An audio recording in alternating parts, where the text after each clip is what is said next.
Hi there, welcome back to my cozy corner of the internet. Dare I say, May might be the best month for us cozy gamers in 2026 yet. Coincidentally, it's also the month with the fewest games so far. In today's video, we only have 12 games to talk about. Only 12 is a lot actually. We've been getting so spoiled with back-to-back 30 plus game months that I have the audacity to say only 12 games.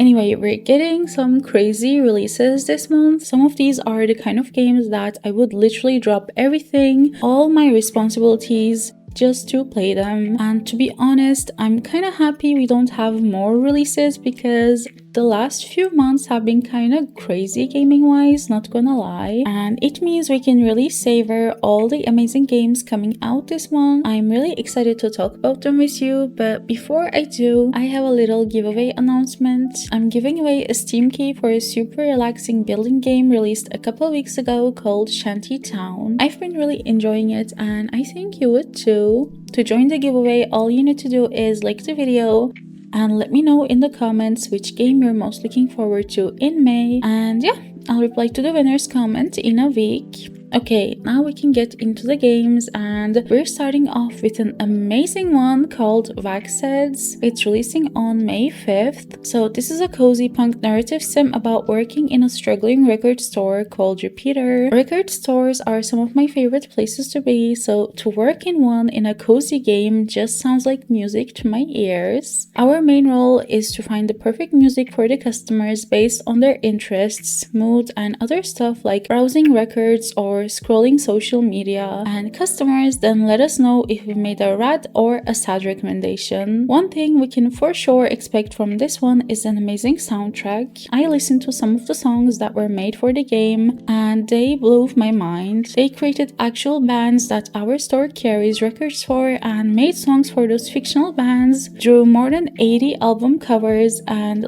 there are so many different genres and each song actually sounds like it's from a completely different person. And to think this game is from a two-person studio is just so impressive. One song sounds ethereal and moody while another is just pure rock and roll. It's so cool to hear fresh music like this and I can't wait to hear more in the full game. They also created lore and personalities for each imagined artist to make the game more immersive, even though we never even see them. We just carry their music and records. There also seems to be an amazing narrative going on. We have so many colorful characters to meet who have all kinds of different opinions on what real music is, and we have our lovely colleagues, and yeah, I just can't wait to see where the story goes. It honestly looks like such a rad game. Then on May 7th, Dark Side of the Moon is coming out. This is a cozy open world crafting exploration game where we play as this cute overworked duck astronaut called Doug,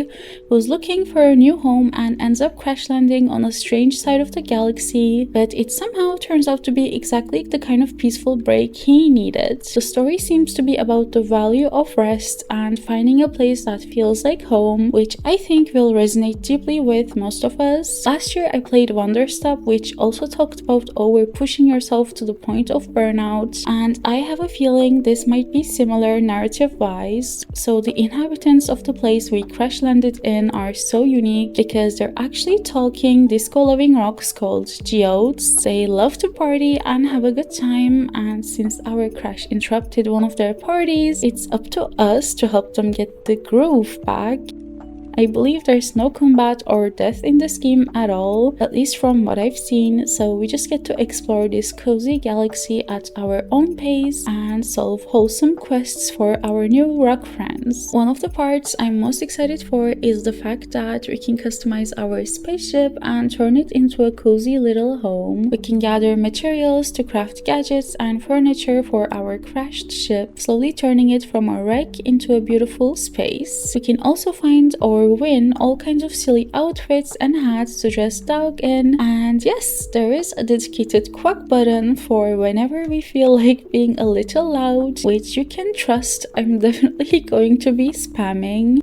Also releasing on May 7th is a game I've been dying to play ever since I first laid eyes on it, called Mixtape. This one comes from Beethoven and Dinosaur, the same studio that gave us the Artful Escape, so we already know the visuals and music are going to be on another level. When I played the Artful Escape, I was just hoping it was a bit more normal. It starts off in the most gorgeous small town ever, but then we end up in a psychedelic musical trip. I was just yearning for more of the small town they created, and it seems like Mixtape will keep all the best parts of the Artful Escape, like the stunning art style and the amazing soundtrack. Just the plot will be more traditional this time around.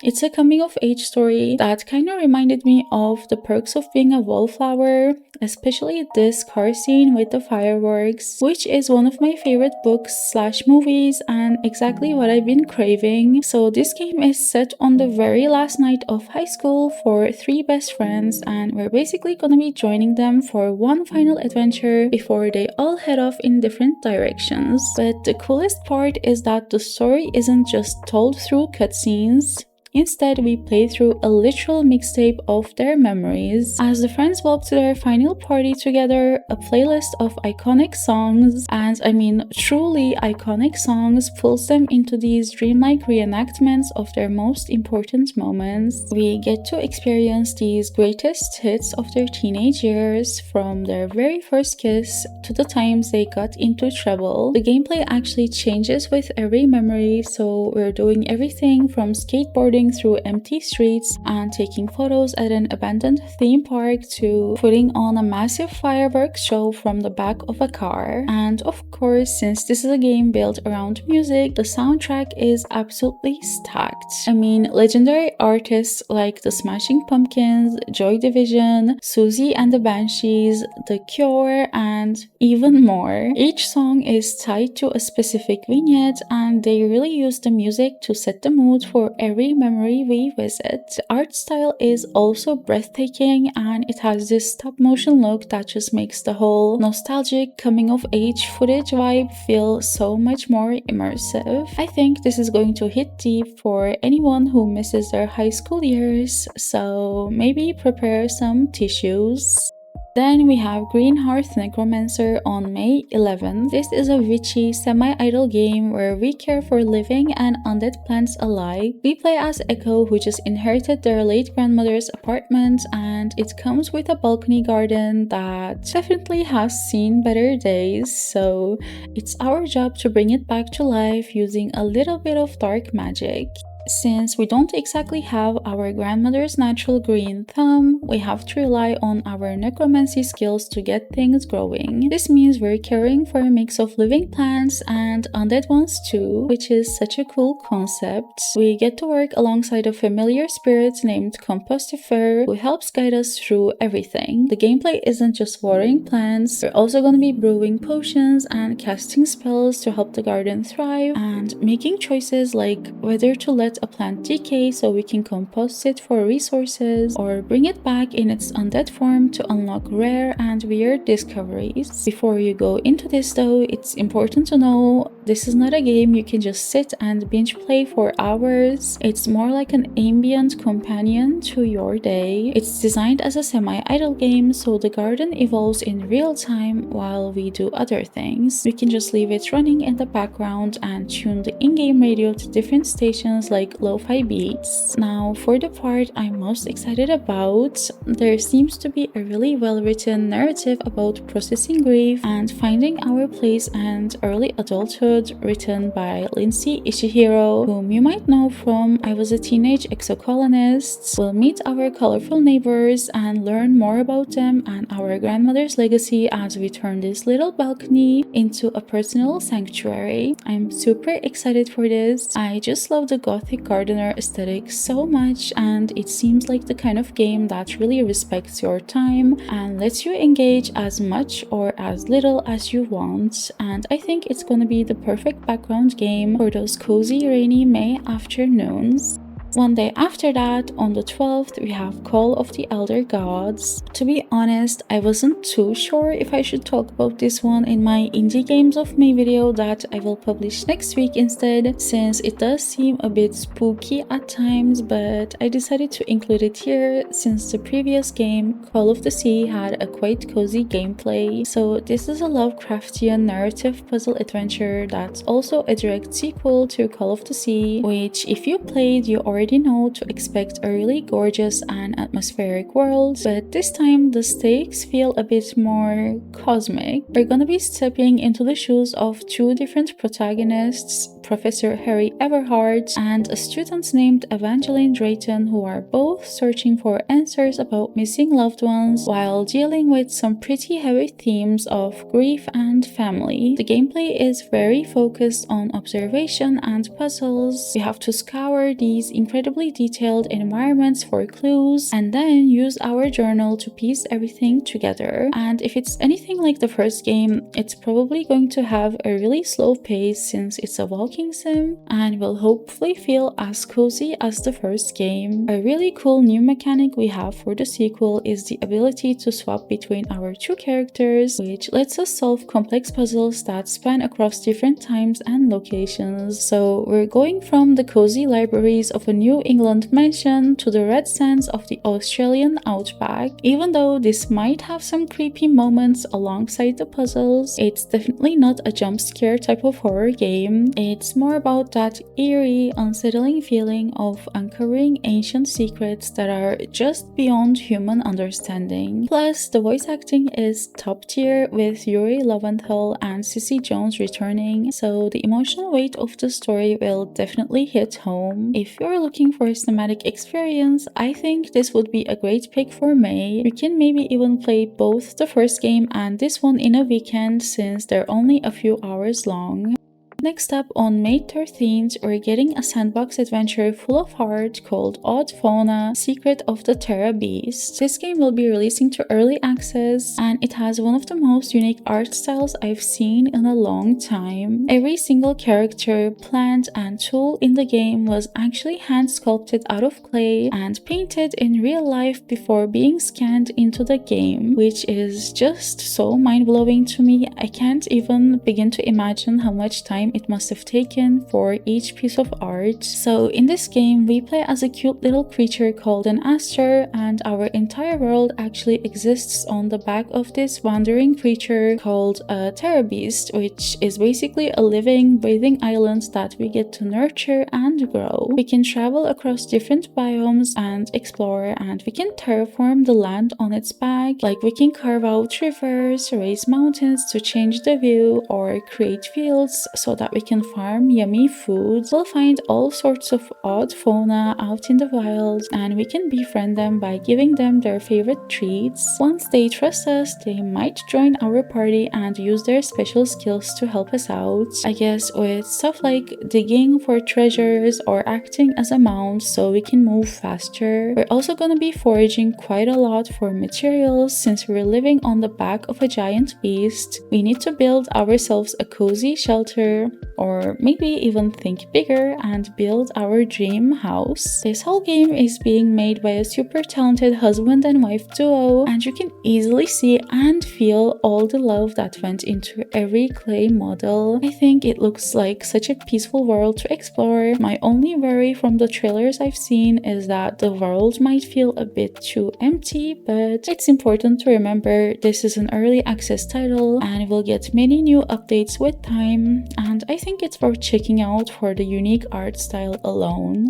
Then on May 14th we have Outbound. This was planned to release last month actually, so we already talked about it in April's video. But if you haven't heard about it before, this is an open world exploration crafting game where we get to live out our dream of living in a cozy camper van without any of the actual struggle. We start with a completely empty electric van and slowly turn it into our own little mobile sanctuary, and the game is set in a utopian near future. where everything is eco-friendly. We're living totally off the grid and using things like solar panels and wind turbines to power our home, which I love. The building is modular, so we don't just decorate the inside, we can also build on top of the van. So for example, we can plant a little garden on the roof to grow our own veggies, so we can cook fresh meals while we're on the move. And since our house is on wheels, we can just drive through all these beautiful locations and stop whenever we find a landmark or a spot we really like. We also don't have to be lonely on our journey. The game supports co-op up to 4 people, and we can also adopt a little pet companion to join us on our road trip. But whether we're playing solo or in co-op with other friends, this game is all about that feeling of total freedom and just going where the road takes us, and I'm super excited for it.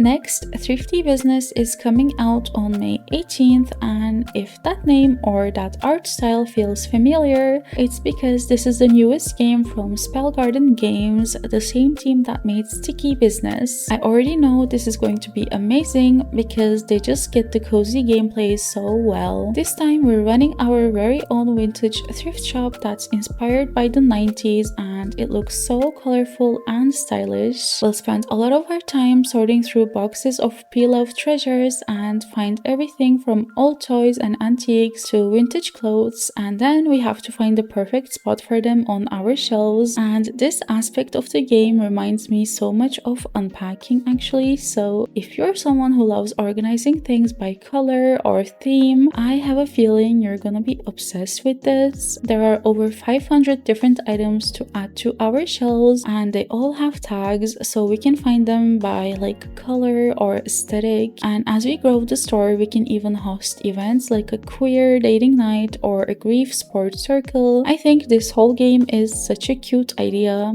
and it looks perfectly executed. I love the unique art style all Spellgarden games have, and I'm looking forward to playing this one. Then on May 21st, we're heading to Japan for Coffee Talk Tokyo. I can literally scream from excitement, but I don't want to hurt your ears, so I won't. If you've played the first 2 Coffee Talk games, you already know how cozy this series is, and you probably feel as excited as I am. So in these games, we play as a barista. This time we aren't in Seattle anymore. Instead, we're running a late night cafe in the heart of modern day Tokyo. It still has the same gorgeous pixel art and lo-fi music we love, but with a whole new cast of characters and stories to dive into. So as the game's name suggests, we're in for some really tasty coffees and other cozy beverages, and some very deep heart-to-heart conversations. We'll meet super interesting humans and yokai like Kenji, a Kappa salaryman who's trying to find himself after retiring, and Ayame, who's actually a ghost trying to figure out her past before she fades away. We also have an assistant called Win who's coping with a fractured past and the lingering consequences of it. There are also some cool new additions, like since this game is set during a very hot Tokyo summer, we can now make cold drinks. To be honest, I didn't even realize there were no cold drinks in previous games, but I think having them in this one will be great, especially since the game is releasing so close to summer and I'm starting the transition to iced versions of my drinks. The in-game social media app Tomo de Chill also has been updated with clickable hashtags, so we can find hidden posts and unlock even more story paths. This is definitely the kind of game where you just want to grab a nice little drink for yourself, put on your headphones and let the lo-fi beats wash over you. I just love how it's so much about human connection and finding a little sanctuary in a city as big as Tokyo, and I think it's gonna be the perfect way to spend a quiet evening. Another game releasing on May 21st is Walk the Frog. This is a narrative puzzle game where the entire world is literally built out of hand-drawn sticky notes. We play as this adorable little frog called Froggo, who just wants to get back home in time to celebrate the start of spring with his best friend Buddy. The gameplay looks so creative. We're basically piecing together Froggo's past to make sure he can keep moving forward. I think this kind of puzzle mechanic feels really fresh. Also, there are no time timers or ways to fail, so we can completely relax and take as much time as we need. As we travel through these sticky notes, we're gonna be meeting lots of different characters, and some of them are a bit sassy and might need our help with their own little problems before they let us continue on our journey. I believe this game is also being made by a tiny 2-person team, and it feels like a love project. I think this is definitely one to keep on your radar if you're looking for a cute puzzle game.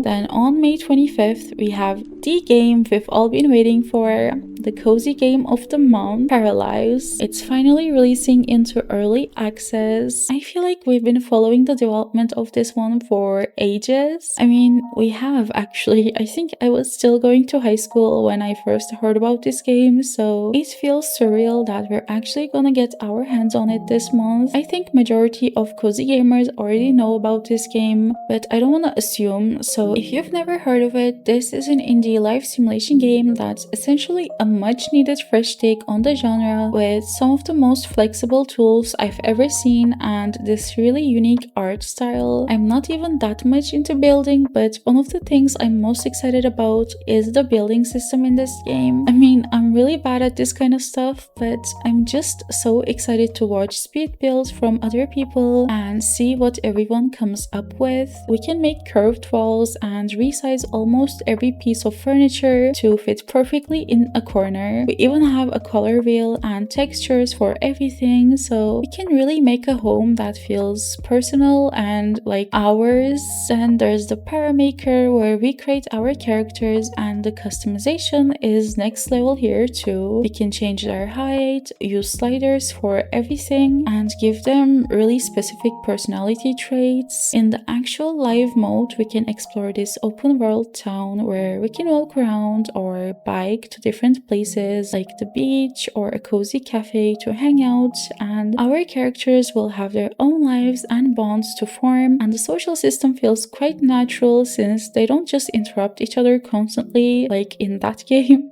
Of course, it's super important to remember this game is launching into early access and it's not a full game, so even though I'm very excited for it, I'm trying to keep my expectations in check to not end up disappointed. The developers have always been very transparent about their roadmap, and I'm really excited to play and support this beautiful indie project. I think it might grow into something really special and amazing.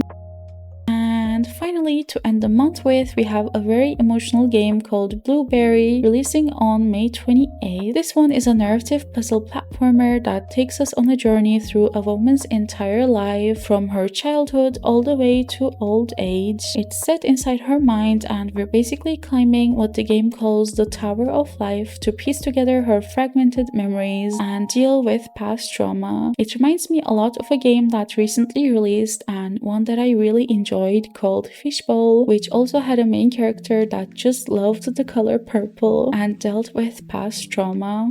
Our choices in this game and how we interact with the world will influence the narrative and Blueberry's emotional growth. One of my favorite little details I've seen from the trailer is that we have a cat, and petting it actually reduces our sadness, or blues as the game prefers to call it, to 0, which is just so wholesome. The story seems to cover some very real and heavy themes like grief, motherhood, and the complex relationship between a mother and daughter. It feels like it's gonna be one of those games that leaves you staring at the screen long after the credits roll, and I think it's definitely worth checking out for anyone who loves a story with a lot of heart.